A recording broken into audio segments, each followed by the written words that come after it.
Praise the lord పిల్లలు, ఎలా ఉన్నారు? అందరూ బాగున్నారా? ప్రతిరోజు నేను మీకోసం ప్రార్థన చేస్తున్నాను. మీరు నా కోసం ప్రార్థన చేయండి. మనం సండే స్కూల్ని చాలా మిస్ అవుతున్నాం కదా. కాబట్టి దేవుడు మనకు ఒక చక్కటి అవకాశాన్ని ఇచ్చాడు. కాబట్టి మనం దానిని చక్కగా వినియోగించుకోవాలి. మనం ఇప్పుడు ప్రార్థన చేసుకుని స్టోరీని మొదలు పెట్టుకుందామా? అయితే అందరూ 1 2 3 చేయండి. పరిశుద్ధమైన తండ్రి, మీరు ఇలాగ పిల్లలకు వాక్యం చెప్పడానికి అవకాశం ఇచ్చినందుకు వందనాలు. ఈ వాక్యం విని పిల్లలు మీ గురించి తెలుసుకోవడానికి సహాయం చేయండి. ఆమెన్. పిల్లలు, స్టోరీని మొదలు పెట్టుకుందామా? స్టోరీ నేమ్ ఏమిటంటే, దేవుడు తన ప్రజలను ఎల్లప్పుడూ కాపాడును. పిల్లలు, మీ అందరికి తెలుసు కదా, ఇశ్రాయేల్ ప్రజలు అంటే దేవునికి చాలా ఇష్టమైన ప్రజలు అని. కానీ ఈజిప్టు దేశానికి రాజైన ఫరోకి ఇశ్రాయేల్ ప్రజలంటే అస్సలు ఇష్టం లేదు. ఎందుకంటే ఇశ్రాయేల్ ప్రజలు చాలా మంది ఉండేవారు.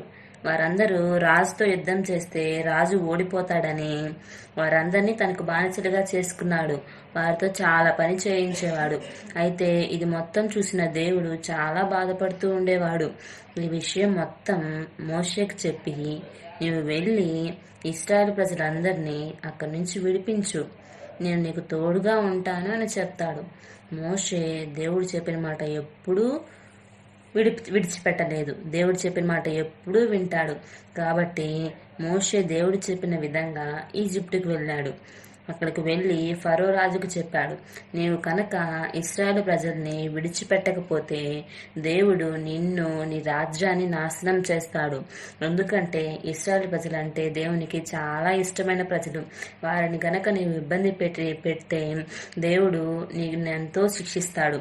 కాబట్టి నీవు ఇశ్రాయేల్ ప్రజలని విడిపించు అని మోషే చెప్తాడు.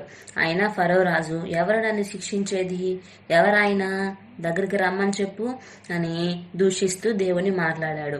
అయితే మోషే ఇంకా అక్కడి నుంచి వెళ్ళిపోయి ఒక చోట కూర్చొని దేవునికి ప్రార్థన చేశాడు. దేవా, నేను ఫరో రాజుకు చెప్పాను, ఫరో రాజు వినలేదు.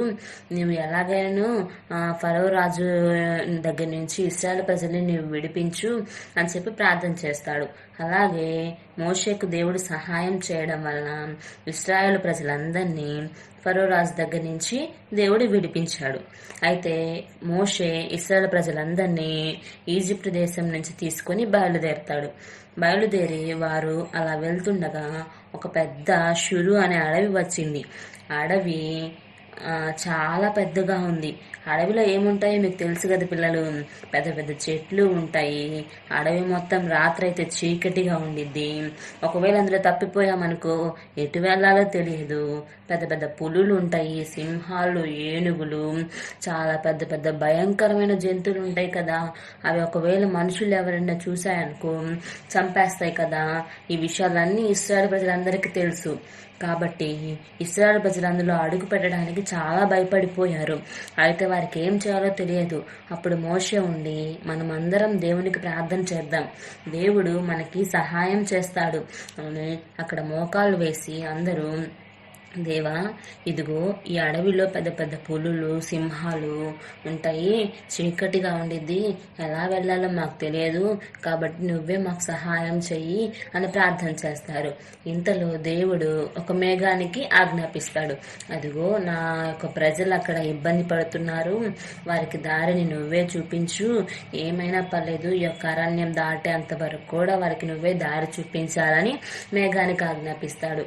మేఘం ద్వారా కూడా, మేఘము చీకటి అయిపోయిందనుకో మనకి వెలుగు ఇవ్వదు కదా. కానీ దేవుడు పంపించిన మేఘం ఎలాంటిదో తెలుసా? అది ఉదయం పూట ఇశ్రాయేలు ప్రజలందరికీ నీడనిచ్చేది. వారందరికీ నైట్ అయితే వారందరికీ లైట్ ఇచ్చేది, అంటే వెలుగుగా ఉండేది. దాని ద్వారా మృగాలేవి అంటే జంతువులేవి వారి దగ్గరికి వచ్చేవి కాదు, వారిని కరిసేవి కాదు, ఏం చేసేవి కాదు.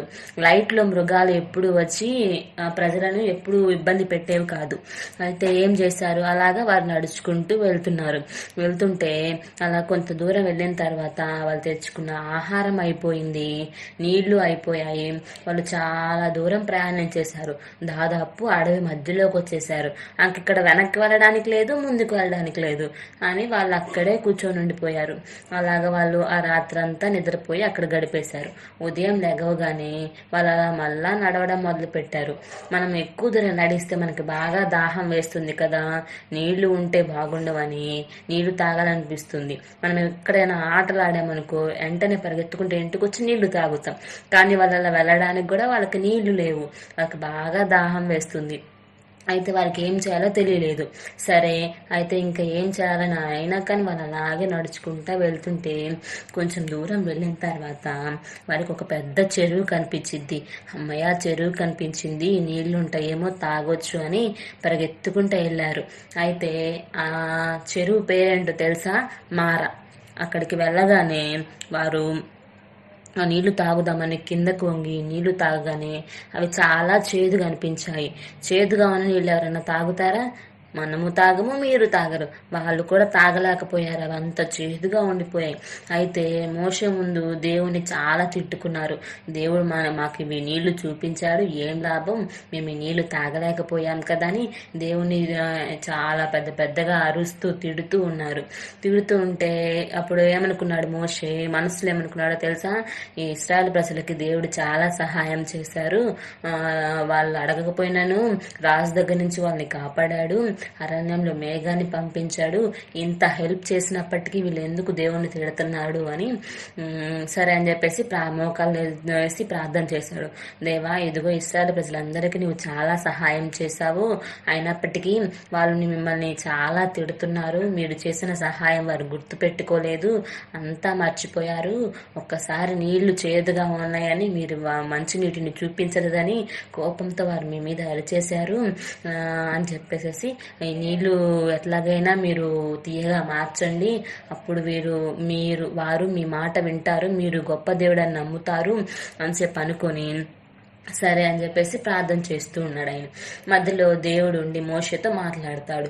ఏమని? ఇదిగో మోషే, నీ చేతిలో ఒక కర్ర ఉంది కదా, ఆ కర్రను తీసుకొని వెళ్ళి ఆ నీళ్ళలో వేసి ఆ నీళ్లు చాలా తీయగా మారిపోతాయి అని చెప్తాడు. మనమైతే ఏమనుకుంటాము, ఆ కర్ర వేస్తే నీళ్లు తీయగా మారిపోవడం ఏంది, నేను వెయ్యను పో అని చెప్పేసి అక్కడే కూర్చొని మంచినీటి కోసం వెతుకుతూ ఉంటాము. మోషే దేవుడి మాట వింటాడని నేను నీకు ముందే చెప్పాను కదా. కాబట్టి మోషే అదే విధంగా కర్రను తీసుకొని వెళ్ళి ఆ నీళ్ళలో వేసేసి కొంత సమయం చూశాడు. చూస్తే కొంత సమయం ఆగిన తర్వాత మోషే ఆ నీళ్లు తాగి చూసినప్పుడు చాలా తీయగా అనిపించాయి. అప్పుడు ఇశ్రాయేలు ప్రజలందరినీ పిలిపించి, ఇదిగో ఇప్పుడు ఆ నీళ్లు తాగండి, చాలా మధురంగా ఉన్నాయి అని చెప్తే, నీకేమన్నా పిచ్చా, ఇప్పుడే కదా నీళ్లు తాగాము, చేదుగా ఉన్నాయి, మళ్ళీ నువ్వు తాగమంటావేంది అని చెప్పేసి మోషేని కూడా చాలా తిడతారు. తిడితే అప్పుడు అయినా కానీ కొంచెం సేపు ఆగిన తర్వాత దాహం వేసింది కదా, ఒకవేళ మోషే చెప్పిన మాట నిజమేమో అనుకొని వెళ్ళి కొంతమంది తాగడానికి ప్రయత్నం చేశారు. అలా తాగితే ఆ నీళ్లు చాలా తీయగా అనిపించాయి. ఇది ఎలా జరిగింది, ఇప్పుడే కదా, మోషే ఏమన్నా చేశాడా అని చెప్పేసి గబగబా మోషే దగ్గరికి పరిగెత్తుకుంటా వెళ్ళి, మోషే నువ్వు ఆ నీళ్ళని ఎలా మార్చావు, ఇంతకు మేము మొదట తాగింది ఆ నీళ్ళేనా, లేదంటే నువ్వేమన్నా వేరే తీసుకొచ్చి ఇదని చూపించావా అని చెప్పేసి మోషేని అడిగితే, లేదు మీరు మొదట తాగింది ఆ నీళ్ళే, దేవుడికి నేను ప్రార్థన చేశాను, దేవుడు ఆ నీటిని ఎంతో తీయగా మార్చాడు, కాబట్టి ఎల్లప్పుడూ మనం దేవునికి ప్రార్థన చేసి దేవుని మీద నమ్మకం ఉంచాలి. మీరు ఇప్పుడే వెంటనే మోకరించి దేవుని క్షమాపణ అడగండి, మీరు దేవుణ్ణి తిట్టినందుకు అని మోషే చెప్తాడు.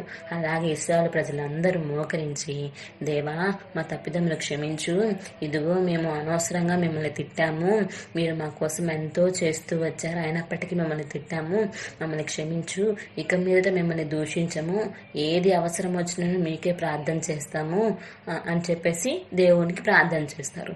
ప్రార్థన చేస్తే మోషే వారికి వారికి మిమ్మల్ని దేవుడు క్షమించాడు ఇంకా అని చెప్పేసి మోషే ఇశ్రాయేలు ప్రజలందరికీ చెప్తాడు. అలాగా వారు ఇశ్రాయేలు ప్రజలందరూ 3 దినాల అరణ్యంలో నడుచుకుంటూ వెళ్ళసాగారు.